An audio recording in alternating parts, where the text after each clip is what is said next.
주민들 곁에 있는 정치인, 그 언제라도 무슨 일이 있으면 부를 수 있는 정치인이 돼야 되겠다 이제 이런 생각을 하고 있는데.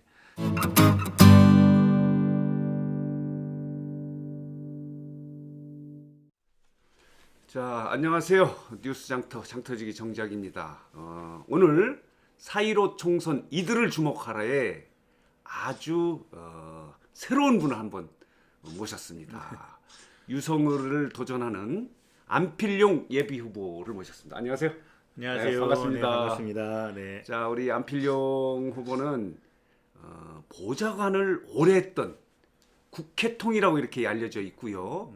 본인 스스로가 소통의 정치를 한번 해보겠다 이렇게 해서 이제 도전장을 냈는데 예비 후보 등록하셨죠? 네, 했습니다. 네. 요새 그 일과가 어떻게 돼요? 보통 아침에 그 나가서 거리에서 인사를 하고요. 그리고 나면 이제 인사 끝나고 나면 그 면담 이런 걸 조금 하고, 예. 그리고 점심에도 나가서 이제 거리에 서 있기도 하고. 거리를 많이 하는구나. 네, 그리고 저 이제 구내식당 이런 데 찾아다니면서 인사를 드리기도 하고, 그리고 오후에는 이제 상가 이런 데 주로 돌고요. 그리고 저녁 시간에는 이제 주로 먹자골목이라고. 유권자 접촉을 많이 하시는구나. 네, 그렇죠. 지금. 네, 네. 선거사무소는 만들었어요? 네, 만들었습니다. 만들었어요. 네. 그렇구나. 근데 네. 이 국회에서 보좌관 등 보좌진으로 오래 해서 16대서부터 했다고 그러는데 어떤 계기로 해서 그렇게 국회 쪽에 갔어요? 그 구독은 유튜브들에게 큰 힘입니다. 구독 부탁드립니다. 이제 경희대 대학원 졸업할 때 그때 그 경희대 대학원에 그 보좌관 선배들도 많이 있었고 예, 정치권에도 많은 사람들이 계셔서 그런 계기로 연유로. 인해서, 네. 그리고 어쨌든 그렇게 하고 나서 17대서부터 박영선 지금 장관하고 네네. 계속했던 거예요? 네네. 요 장관 될 때까지? 그렇죠. 그러니까 그 그럼 사이에 몇 년이요? 몇 그러니까 년이요? 17대 18대 때 국회에서 이제 비서관 보좌관 생활하고, 예. 19대 때는 대전에 내려와 있었어요. 아, 공백이 조금 있었구나. 네네. 대전에서 뭐 했어요? 대전에 내려와서 그때 뭐 다른 분들 선거도 도와주기도 하고. 아, 정치 활동은 계속 하시고. 네네. 그리고 그리고 시당의 정책실장으로도 잠깐 일을 그러시구나. 했었고. 네. 여기. 그리고 그때 이제 권선택 시장 선거를 제가 도와서 했죠. 아, 그래요? 네네. 권선택 시장은 내가 잘 아는데. 네, 제 권선택 시장 선거 때 그 캠프에 초반부터 있었던 건 아니고 중간에 이제 기획실장으로 투입이 돼서. 오, 그러시구나. 예, 그때 당시 선거를, 그때 모토가 이제 그 지방선거인데 그 대전 시장 선거를 대선처럼 한번 치러보자 이제 이렇게 해서 관심도를 집중시켜서 선거를 치르는 전략으로 해서. 그때 참모였으면 그때 대역전 드라마였지. 네. 제가 박성현 시장이 뭐 거의 대세론이었는데 막판에 뒤집어졌어요. 제가 기획실장 맡았을 때 그때 지지율이 한 30% 정도 지고 있었어요. 그래, 알고 있어. 우리가 시장이. 현장에 있었으니까. 근데 우리 그 안필용 예비 후보는 지금 본인이 나오는 거는 신인이지만 경력은 대단하네. 국회에서도 세 번에 걸쳐서 네. 있었고 대전에서도 큰 선거인데요, 사실은. 네. 대전시장 선거에 거기에 역전 드라마를 썼다고 그러는 거는 네. 우리가 그렇게 이제 본인 스스로는 많이 안 알려져서 신인인데 정치판에서는 상당히 구력이 있는 거로 해석이 돼야 되겠네. 사실은 이제 지방선거 때는 뭐 어쨌든 후보가 일을 중심이 하는 돼서 거니까. 그래도 그게 네네. 선거를 치르는 방법이나 이런 거 네. 전략 같은 게 대단히 있을 수가 있잖아요. 네네. 그런. 그래서 나는 처음에 우리 안필용 후보가 유성을에 네. 이상민 의원 현역 있는데 도전해서 그래도 내리 사선을 한 유상민 의원 꺾을 수 있을까라고 이렇게 생각했는데 지금 들어보니까 그렇지는 않아요. 네. 지금 본인이 나온 게 처음이지만 선거나 이런 거는 뭐 내가 봐서는 뭐 국회 쪽에 가면 준 국회의원 수준 되는 거예요. 보좌관이요 대단한 자리예요. 제가 선거는 한 당내 선거까지 치면 한 16, 17번 정도 한 것 같아요. 그래? 네. 제가 이제 나온 게 처음이라 그렇지. 그러면 네네. 지금은 내가 봐서는 이렇게 미디어를 통해서 안필용 후보 예비 후보가 많이 알리면 네. 가능성이 있어. 네, 네. 내가 봐서는 당내 전략은 가능한데 네. 대중적 이제 뭐라 그럴까 그렇습니다. 지지도랄까 인지도가 좀 떨어지는 건 사실인 것 같아. 그게 아마 저의 가장 큰 단점이겠죠. 아, 네. 근데 그래서 이제 많이 알리려고 했고 송년회 가면 이제 그 문 열고 딱 들어가면 그 제 이름을 막 외쳐주시는 분들도 있고. 아니 우리 한필용 후보가 네. 나도 참 잘 몰랐는데 아니야 그 경쟁력이 있는 사람 같아. 한번 진짜 지켜봅시다. 네, 네. 그리고 꼭 좀 지켜봐 지켜보시고 그래서 저는 그 이상민 의원하고는 개인적으로 친구 관계예요. 네. 학번이 같아가지고 그때 충남고등학교 선배 아니요. 네, 나는 이제 선배입니다. 대전고등학교 네, 나왔는데 어쨌든 간에 이상민 지금 그 의원에게 도전했다고 그래서 야, 그거 쉽지 않을 텐데 그런데 지금 들어보니까 그렇지는 않아요. 네. 한번 해볼 만한데 네. 지금 근데 이상민 의원만 예선에서 경쟁자가 아니에요. 지금 네. 김종남 지금 그 자문관이죠? 네. 대전시장 자문관도 나왔는데 예선이 어려워요. 어떻게 제가- 생각해요? 어떤 뭐 전략이 있나요? 제가 보기에는 네. 뭐 사실은 이상민 의원님이 가장 큰 그 경쟁자지 나머지 후보들은 제가 보기에 크게 제가 너무 자신감을 아니요 자신이 있어야 돼. 네, 하는지는 모르겠는데 이게 이제 제가 생각하기에 제 가장 큰 장점은 제가 이제 중앙당 인맥이 좋다는 거잖아요. 중앙에서 그렇죠. 오랫동안 활동을 했고 뭐 국회도 이런 거니까. 많이 알고. 그리고 경선이나 이런 걸 많이 해봤기 때문에 경선의 지금 룰을 가장 잘 이해하고 있는 거고 어떻게 해야 경선을 돌파할 수 있는지에 대한 것도 가장 잘 알고 있다고 생각하기 때문에 그리고 지금 나온 후보들을 모두 경선을 시키는 건 아니에요. 당에서 그 당에서 원칙이 그러니까 당규에는 2인 내지 3인이 경선한다고 돼 있는데 현역이 나오면 2명 없으면 3명 이게 아니 원칙이에요. 근데 일부에서 그런 얘기가 있더라고. 지금 후보 중에 한 사람이 네. 중앙당에 가서 네.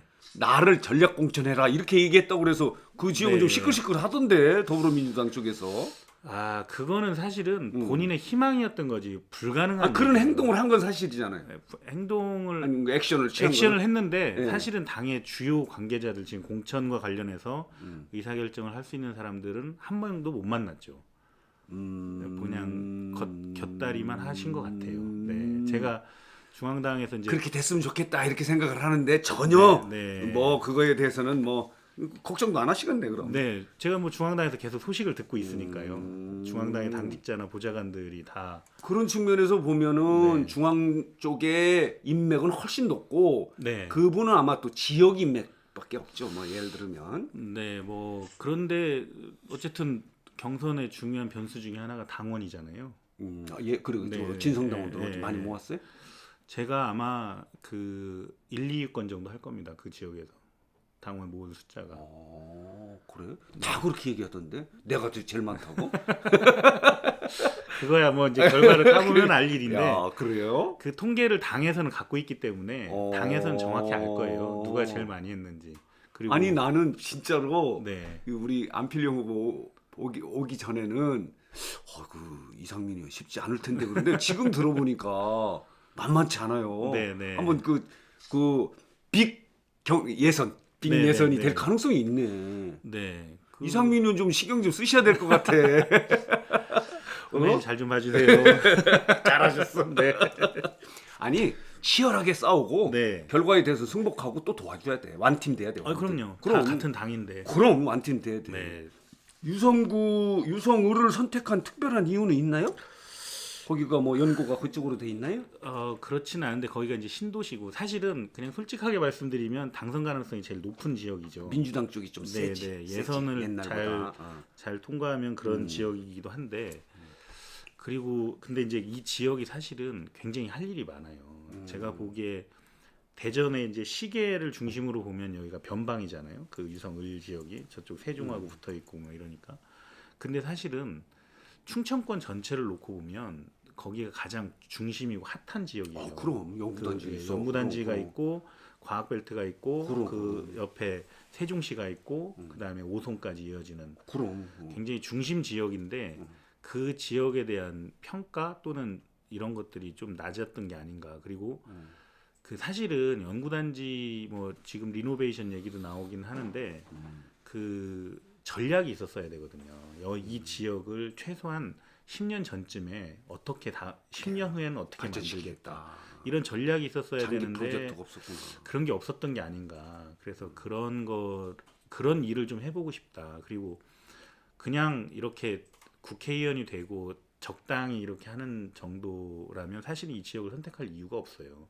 이 지역에 일이 굉장히 많고 그리고 제가 오전에도 그 기업인 몇 분을 만나고 왔는데 정말 간절하게 원하시는 것들이 많거든요. 근데 그런 부분에 조금 귀를 기울이고 그분들을 도와줄 수 있는 일을 하는 게 물론 이제 그 국회의원이 중앙에 가서 법도 만들어야 되고 물론 뭐. 중앙 활동도 해야 지역과 되지만 국가의 일을 같이 해야 돼. 네, 그럼. 지역에서는 그런 게 있는데 그래서 사실 뭐 그 정치는 세력으로 하는 거라고도 하는데 제가 이제 허태정 시장이나 뭐 이렇게 정용래 구청장이나 다 같은 그 원팀이라고 생각을 하고 또 같은 인연이 많아요. 사실은 뭐 정용래 구청장 같은 경우 예전에 보좌관 생활할 때부터 한 7, 8년 정도 인연이 있고 뭐 그런 인연들이 있는데 그래서 그분들하고 같이 뭔가 전략을 이제 그 미래 비전을 좀 만들어 보고 싶다 이런 생각을 했고 그거에 가장 적합한 지역이 그래서 유성이다. 이렇게 생각을 하는 그러면은 요번에 선거를 통해서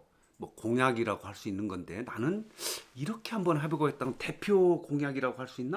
그런 게 좀 있으면 한번 하나 정도만. 아직은 영업 비밀이긴 한데 근데 뭐 비밀이만 알려 좋은데. 근데 이제 제가 그 다녀 보니까 그 예를 들면 전민, 관평, 구직 이쪽 지역은 그 교통 섬이에요. 여기가 소외감이 굉장히 높아요. 그래서 이 지역 그리고 또 근데 여기가 또 사실은 연구단지와 과학벨트 그다음에 세종시를 연결하는 중심 축에 있는 곳인데 묘하게 이제 그 대중교통이나 이런 거에서는 소외돼 있는 지역이니까 그 문제를 해결해야 되겠다는 생각이 있어서 그 지역에 새로운 교통수단을 넣는 게 맞다. 그게 이제 더 연구를 해야 되겠지만 그게 뭐 모노레일이 될지 트램이 될지 아니면 다른 어떤 것이 되더라도 그건 반드시 해야 되겠다는 생각이 있어요. 그리고 또 하나는 이제 신성동 같은 경우 이제 신성동 안에서도 도룡동 그쪽 지역은 그 공동관리 아파트가 있는데 거기가 이제 폐허가 돼 있잖아요. 그래서 대전시도 이제 그걸 마련을 하긴 했는데 그 부분도 조금 거기도 좀 바꿔야 되겠다. 그래서 제가 생각하기에는 거기서부터 만년교까지가 대표적인 과학의 거리 뭐 이렇게 랜드마크처럼 만들어야 되는 거 아닌가. 그런 생각이 좀 있고요. 그리고 신성동 지역 쪽은 사실은 그 주차 문제가 또 심각한 주민들의 애로 사항이에요. 그게 그래서 그런 부분들도 좀 해소를 해야 되지 않나.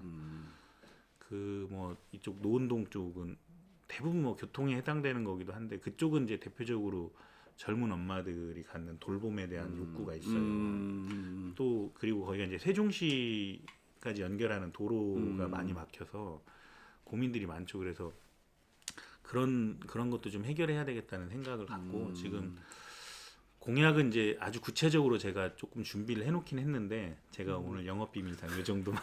그래도 고민을 많이 하신 것 같아. 네. 그러면 내가 왜 국회의원이 되려고 하는지 뭐 말하자면 뭐 정치 철학이랄까 뭐 그런 건 뭐예요? 내가 왜 정치를 해야 되고 국회의원이 돼야 되겠는가? 어쨌든 아까 말씀드렸다시피 제가 이제 정치 활동은 꽤 오래 한 편이에요. 그렇죠. 그래서 사실은 그동안 저의 스스로를 돌아보면 그 잘 할 수 있고 익숙한 일이기도 하고 뭐 이래서 누구보다도 잘할 수 있다 이런 생각이 있고 그렇지만 이제 기본적으로 정치는 소통이 가장 중요한 문제인 것 같아요. 그래서 그 주민들 곁에 있는 정치인, 그 언제라도 무슨 일이 있으면 부를 수 있는 정치인이 돼야 되겠다 이제 이런 생각을 하고 있는데 대부분의 선배들을 보면 정치를 이제 자기의 사적 권력으로 생각한단 말이에요. 그런 사람 많아. 또 되면 그럴지도 몰라. 안 그렇겠다고 약속해. 네, 저는 뭐 그러지는 않습니다. 그래서 그 이제 그렇게 하다 보니까 정치가 이제 자기 거인 것처럼 느껴지고 권력을 자기 사유화하는 네, 거야. 네. 근데 많아 그런 사람들. 단점은 뭐예요? 단점은 아까 말씀드린 것처럼 뭐 선거의 단점은 이제 인지도가 약하다는 게 단점일 그럼 아니 또 것이고, 개인적인 단점도 있을 거 아니에요. 예를 들어 사람이 다 약한 존재니까요. 단점이야 많이 있죠. 우리 단점이 많은데 본인은 장점이 더 많다 이렇게 생각하시는 네, 우리 네. 안필용 후보입니다. 네. 근데 이렇게 출마한다고 그러니까 뭐 주변이나 가족들이 좀 만류하지 않았나요?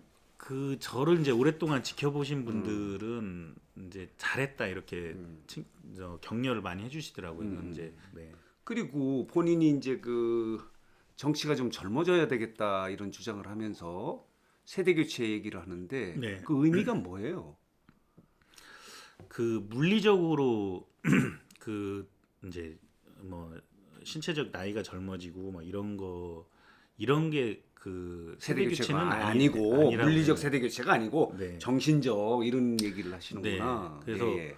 그 사실은 뭐 생각해 보면 저도 그 20, 30대 지금 젊은 친구들하고 얘기하면 못 알아듣는 말이 훨씬 많아요. 자기도 그리고- 세대 교체 대상이야.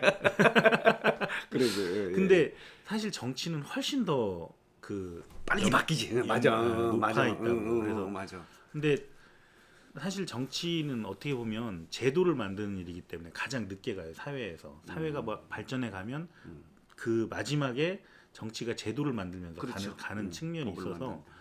정치가 약간 좀 약간 늙어 있다고 해야 되나 아니면 원숙해져 있다고 해야 되나 뭐 이런 정도인데 근데 이런 식으로 계속 가면 사회의 변화를 따라갈 수가 없다고 생각을 해요. 그래서 더 빨리 교체가 돼야 되고 더 빨리 뭔가를 해야 되는데 그러니까 익숙하고 오래 머물러 있다는 게 장점이기도 하겠지만 사실은 새로운 걸 만들어내지 못한다는 거거든요. 그래서 새로운 걸 만들어내야 되고 그리고 그런 것들이 그 잘 실천되는 것 그것이 이제 세대 교체가 아닐까 이제 이런 생각이고 그런 의미에서 뭐 물론 신체적으로 뭐 더 젊은 사람이 오면 더 잘 구현하겠다는 게 세대 교체가 될 수도 있는 거고요. 하지만 젊다고 해서 다 그런 혁신적인 생각, 새로운 생각을 갖고 있는 건 아니니까 그만큼 많이 노력하고 준비하고 해야 세대 교체다. 그래서 아까 말씀하신 것처럼 지역에 대해서도 많이 공부하고 생각하고 그리고 주민들하고 어떻게 소통할 건지, 어떻게 발전시킬 건지 이런 걸 많이 고민하는 게 세대 교체 아니겠나 이제 이런 생각입니다. 아니 네. 재미있는 얘기예요. 예를 네. 들어서 물리적 세대 교체가 아니고 정신적 세대 교체를 주장하시는 이제 안필용 후보인데요. 사실 또 민주당 후보 중에 또 제일 젊기도 합니다. 지금 그런가요? 아 이건 뭐 그런 어쨌든- 측면에서는 이제 세대 교체, 네. 젊은 정치를 주장하시는 이제 안필용 후보인데요. 네. 좀 관심을 좀 가져주시고 네. 우리 이제 유권자들에게 한번 마지막으로 네. 부탁하고 싶은 거 있으면 좀 화면을 보고 좀 얘기해 주세요. 네, 제가 이제 정치 후보 중에서는 가장 젊은 후보다 이제 이렇게 생각이 되는데 사실은 이제 지금 4차 산업혁명 시대라고 얘기를 해요. 근데 4차 산업혁명은 위기와 기회가 혼재되어 있다고 생각이 되는데 아마 지금 4차 산업혁명 시대에 필요한 거는 사실은 어쩌면 인물이 아니라 패러다임을 바꾸는 일일지도 모르겠습니다. 근데 그런 패러다임을 바꾸는 거에 있어서 제가 이제 적합한 인물이라고 생각을 하고 이제 도전을 하는 건데요. 그런 4차 산업 경량 일종의 이제 경랑의 물결 속에 있는 거죠. 그 안에서 이제 공유, 공존, 공정, 공영 이 네 개의 사공의 가치를 가지고 그 과학기술 그리고 사람 중심의 정책을 현실화 한번 해보고 싶다. 그리고 함께 나누고 싶다는 생각으로 도전하고 있습니다. 그래서 그 능력 있는 신인 안필용을 꼭 지켜봐 주셨으면 감사하겠습니다. 아, 예, 좋습니다. 오늘은 유성을에 도전하는 우리 더불어민주당의 안필용 예비 후보를 만났는데요. 젊은 정치, 세대 교체를 주장하면서 디지털 사고를 갖고 있다 이런 생각을 느낌을 주는 후보이기 때문에 우리 유성을 유권자 여러분들도 한번 유심히 관찰해 보시기 바랍니다. 오늘 출연해서 감사합니다. 네, 감사합니다. 고맙습니다. 네. 네.